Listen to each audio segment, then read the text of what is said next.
Repère les serpents, évolue férocement. Voici un sujet que tu dois maîtriser à la perfection si tu veux avoir des résultats différents de la masse des hommes méprisés, isolés, ignorés. En effet, je te parle souvent de spiritualité, je te parle souvent de femmes, mais je ne te parle pas assez de tes amis, de ces serpents qui bloquent certaines de tes portes. En effet, spirituellement, il y a des portes qui ne s'ouvriront jamais, ou du moins tu ne réaliseras jamais ton plein potentiel tant que tu seras entouré de ces serpents dont je vais te parler succinctement et simplement. Et là, je te vois venir. Olivier, à quoi ça va me servir de repérer les serpents pour évoluer férocement? Déjà, le titre dit tout de lui-même. Et surtout, avec moi, tu travailles les piliers suivants, comme d'habitude. Premier pilier, on travaille ton mindset. À savoir, l'image que tu as de toi-même, les pensées que tu entretiens à propos de ta personne, les paroles que tu entretiens à propos de ta personne, sans compter que je rattache cela à la spiritualité et à ta vision du monde, afin que tu sois fermement aligné avec tes aspirations les plus profondes et les plus folles pour certains d'entre vous. Ensuite, on travaille ton corps de dieu grec. En effet, tout homme qui dit se respecter, tout homme qui dit s'aimer, doit impérativement bâtir un corps de dieu grec qui donne le respect des hommes et qui fait inéluctablement fantasmer les femmes. Ainsi, tu bâtiras la même discipline, tu mobiliseras la même discipline dans tous les domaines, sans exception. Seule ton imagination sera la limite. Ensuite, on travaille tes compétences sociales. Comme je te le répète constamment, ce ne sont pas les plus intelligents qui réalisent des choses que peu d'hommes ont faites autour d'eux. Non, bien au contraire. Ce sont ceux qui sont au bon endroit, au bon moment, qui serrent le plus de mains, qui font la bise et qui se vendent férocement lorsque les circonstances l'exigent. Ensuite, on travaille ton apparence, ton style. Tu le sais, que ce soit dans le monde physique ou dans le monde digital, nous vivons dans une économie d'apparence, dans une économie d'attention. Et ceux qui ont une image qui correspond au message qu'ils veulent véhiculer, une image qui fait vendre généralement, eh bien, réalisent les choses que peu d'hommes ont faites autour d'eux. Voilà comment on travaille avec moi via mon contenu gratuit, donc long format, ou les shorts, donc les courts formats, et on va beaucoup plus en profondeur via mon contenu privé, donc mes coachings payants, si tu es prêt à investir sur toi. Voilà comment on travaille avec moi et comment tu deviens élitiste. Donc le titre, comme je te l'ai déjà dit, repère les serpents, évolue férocement. 1. Je te lis au cas où tu ne vois pas. Il se compare constamment à toi. 2. Il te casse devant les femmes. Oh là là. Alors ça, faut que tu retiennes. 3. Ils ne respectent jamais leurs paroles. 4. Ils sont toujours présents lors des déboires. Ça sera lourd de sens lorsque je vais t'en parler. 5. Ils versent dans la gratification instantanée. Ils ne connaissent que ça. Garde à l'esprit que, spirituellement, on a tous des portes qui nous sont destinées.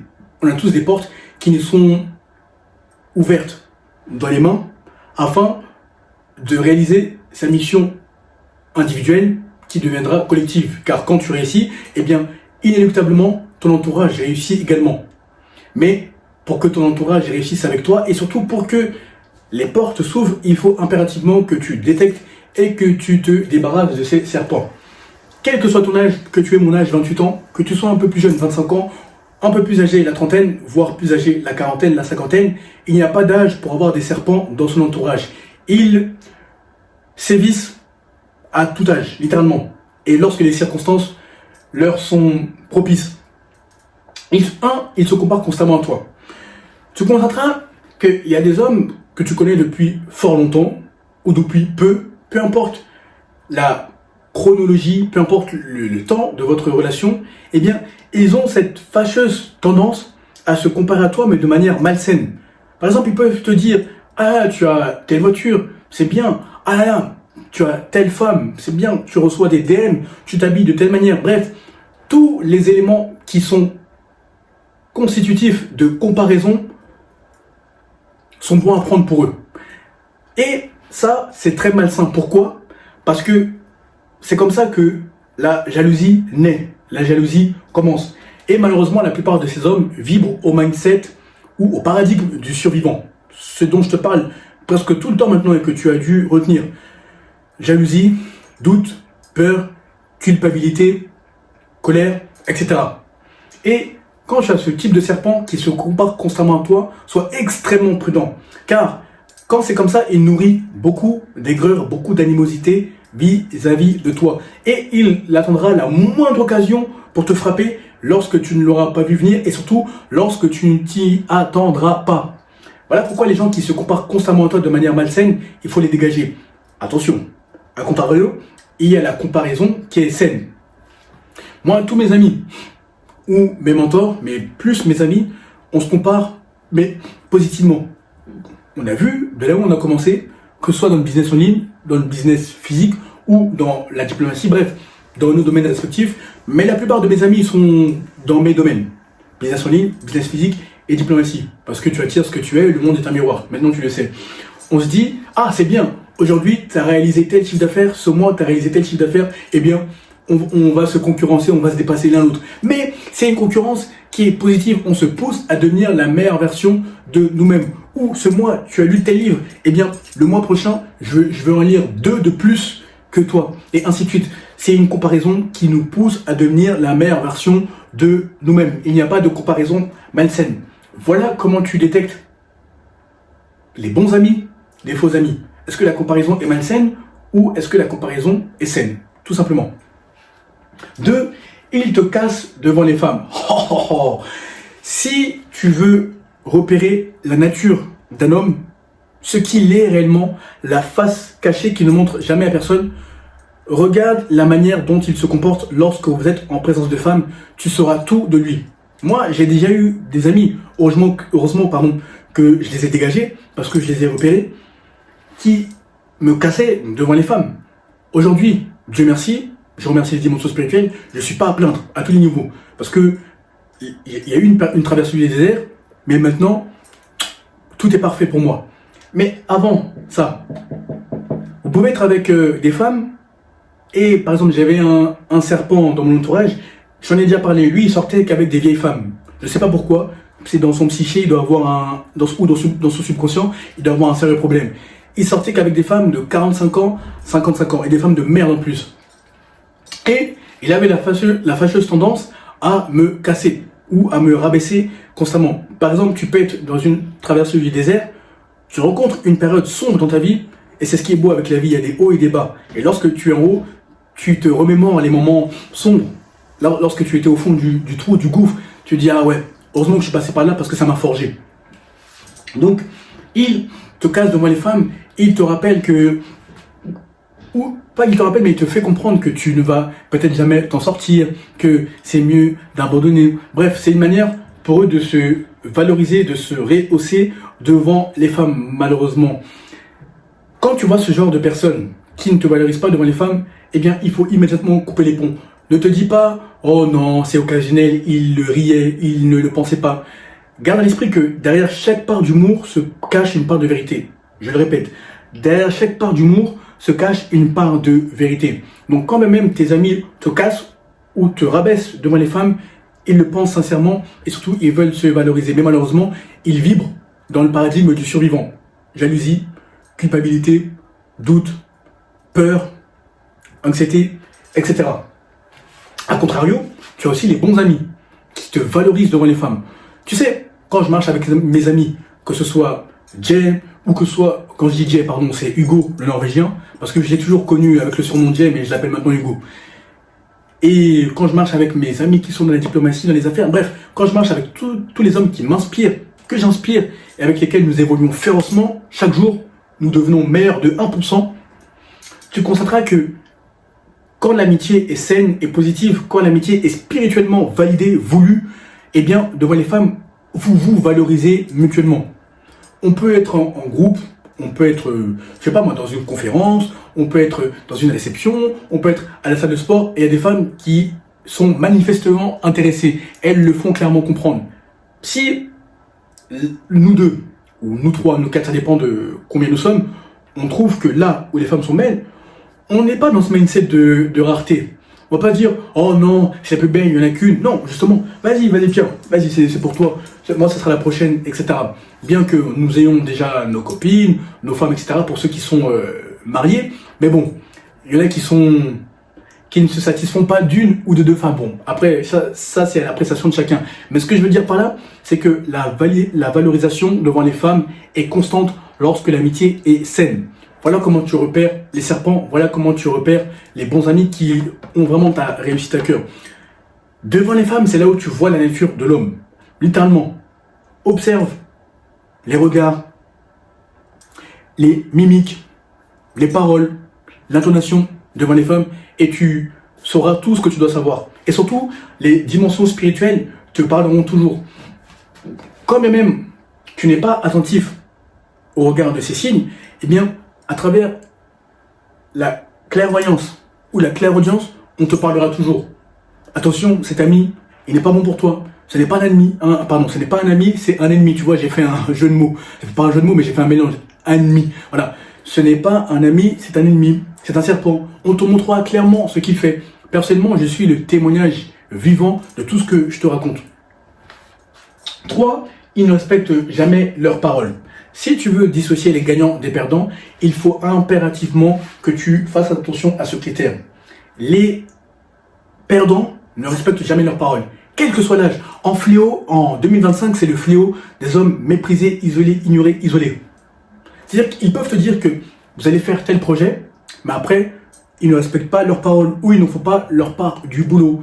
Vous pouvez vous dire que tel jour, vous allez aller dans tel lieu parce que c'est dans vos intérêts communs, mais tu ne les vois plus, ou ils ont des raisons à la con, leur femme de merde ou leur copine de merde les ont empêchés. Bref, tu trouveras pléthore de raisons, multitude de facteurs pour lesquels ils n'ont pas respecté leurs paroles. A contrario, les gagnants, lorsqu'ils t'ont dit une chose, eh bien, ils s'y attellent, coûte que coûte.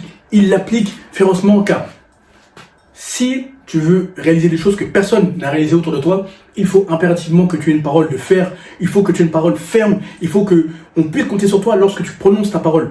Et lorsque tu serres la main, on sait que non, c'est valable, c'est valide, lui, c'est un homme de parole.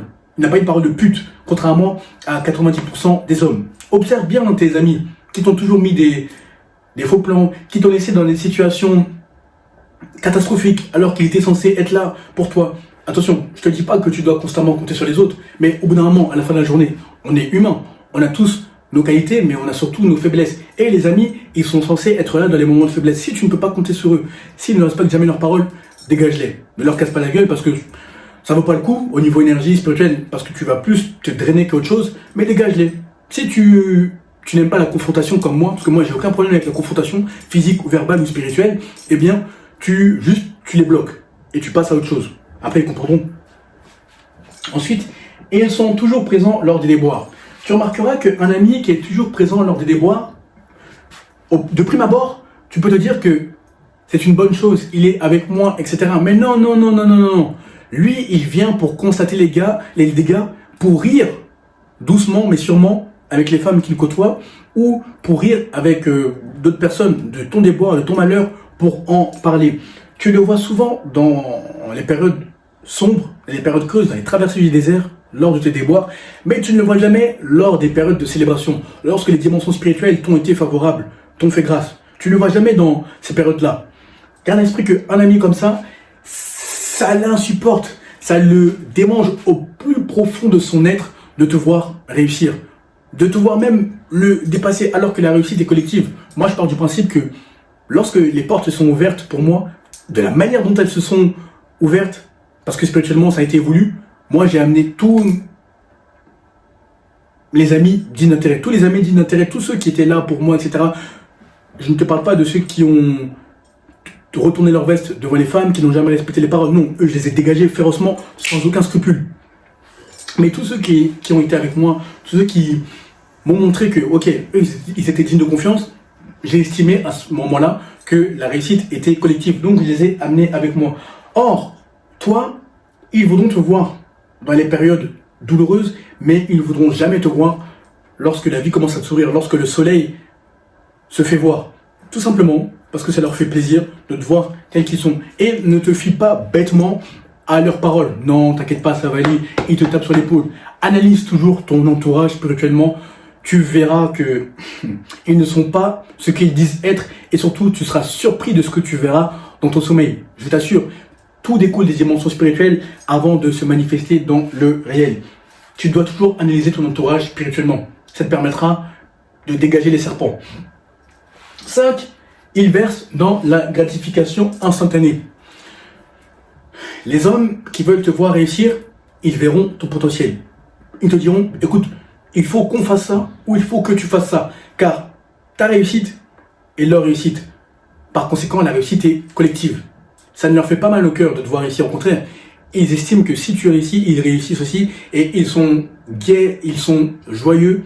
Bref, ils vivent sincèrement et divinement ta réussite. Littéralement. Alors que lorsque tu as des amis qui versent dans la gratification instantanée, eh bien, ils te trouveront toutes les raisons pour lesquelles tu devrais aller en boîte de nuit. Ils te pousseront vers des femmes merdiques qui peuvent même te faire rater certaines opportunités qui ne sont pas saines spirituellement. Ils te pousseront à boire, à fumer, à te droguer. Alors que les vrais amis, ils te diront non. Écoute, là tu es en train de partir en vrille. Ok, je comprends que tu sois dans une période sombre, que tu sois dans une traversée du désert, mais viens, on va remonter la pente ensemble. La pente ensemble. Et littéralement, ton fardeau et leur fardeau, ils vont t'aider à te relever. Moi, c'est ce que j'ai vécu personnellement et c'est ce que j'ai fait pour certaines personnes qui sont autour de moi actuellement, qui m'ont vraiment montré leur visage d'ange lorsque j'en avais besoin et vice versa. Donc, les gagnants te pousseront à ne pas t'auto-détruire, à ne pas t'auto-saboter. Ils te diront non, ça va aller, et par leurs actes, si même ils doivent t'ouvrir des portes selon vos domaines de prédilection ou selon ce que les dimensions spirituelles ont décidé, ils t'ouvriront les portes. Alors que le perdant, lorsque tu es avec lui, il te parlera toujours de femmes de basse qualité, des femmes de merde, des femmes qu'il rencontre en boîte de nuit. Il te parlera toujours de drogue, de boîte, d'alcool. Qu'est-ce qu'il te parlera d'autre? Il va jamais te parler de livres, etc. Lui, lorsque tu vas lui proposer un projet, il te trouvera toutes les raisons pour lesquelles ça ne fonctionnera pas et pour lesquelles tu devrais abandonner, malheureusement. A contrario, les gagnants, ils te diront, bien sûr que ça va se faire. Si toi tu estimes que ce projet va se réaliser en 6 mois, 1 an, eux ils te diront non. Il faut qu'on raccourcisse impérativement le laps de temps pour la réalisation de ce projet. Ils te trouveront toutes les raisons pour lesquelles ça va marcher, pas pour te flatter, mais de manière factuelle, purement froide. Et surtout, ils te trouveront toutes les qualités pour lesquelles tu es à même de mener à bien ce projet. Voilà comment tu repères les gagnants, voilà comment tu dissocies les gagnants des perdants. Tu dois impérativement faire attention à ton entourage. Comme je te le répète souvent, lorsque je parle de femmes ou de spiritualité, il y a des hommes, il y avait plutôt des hommes qui avaient des destinées extraordinaires hors du commun, mais qui n'ont pas pu entrer dans leur destinée, réaliser ce que les dimensions spirituelles avaient mis entre leurs mains, parce que non seulement ils ont négligé leur discipline sexuelle, ils ont négligé la spiritualité, et surtout leur entourage était merdique. Il y a des portes, je dois comprendre une chose, il y a des portes qui ne s'ouvriront jamais spirituellement lorsque tu as un mauvais entourage autour de toi. C'est comme si en fait, tu es devant une porte, elle est sur le point de s'ouvrir, mais autour de toi, tu as un fardeau qui t'empêche d'avancer. Donc tu es bloqué. Donc non seulement tu es lié par les mains, mais tu es lié aussi par les pieds. Donc tu es comme ça. Voilà ce que ça signifie lorsque tu as des mauvais amis et que tu ne peux pas entrer vers ces portes qui vont littéralement te propulser dans la vie. Donc voilà pourquoi tu dois impérativement repérer les serpents et les dégager. Encore une fois, si tu n'aimes pas la confrontation, si tu n'es pas à l'aise avec la confrontation physique, verbale ou spirituelle, bloque-les tout simplement, ne réponds plus à leurs messages ou à leurs appels, ils comprendront, et ainsi tu rencontreras d'autres personnes qui vibrent à ta fréquence. Car ces périodes de solitude ne sont pas vaines, ces périodes de solitude ne sont pas perdues. Elles sont faites pour que tu te connaisses, pour que tu travailles sur toi, ainsi tu vibreras à une autre fréquence, donc la fréquence du spirituel, au paradigme du spirituel, quand tes anciens amis de merde, tes perdants, vibraient et vibrent toujours au paradigme du survivant. Et les dimensions spirituelles feront en sorte que tu gagnes beaucoup plus à tous les niveaux. À tous les niveaux, sans exception, sans eux, que lorsque tu étais avec eux. Et c'est là où tu comprends que tu as bien fait de te débarrasser d'eux. Et surtout, spirituellement, on t'aiguillera toujours à travers la clairaudience et la clairvoyance. Bon, je m'arrête là. Repère les serpents de ton entourage et dégage-les si les circonstances l'imposent. Et tu verras que tu seras gagnant à la fin.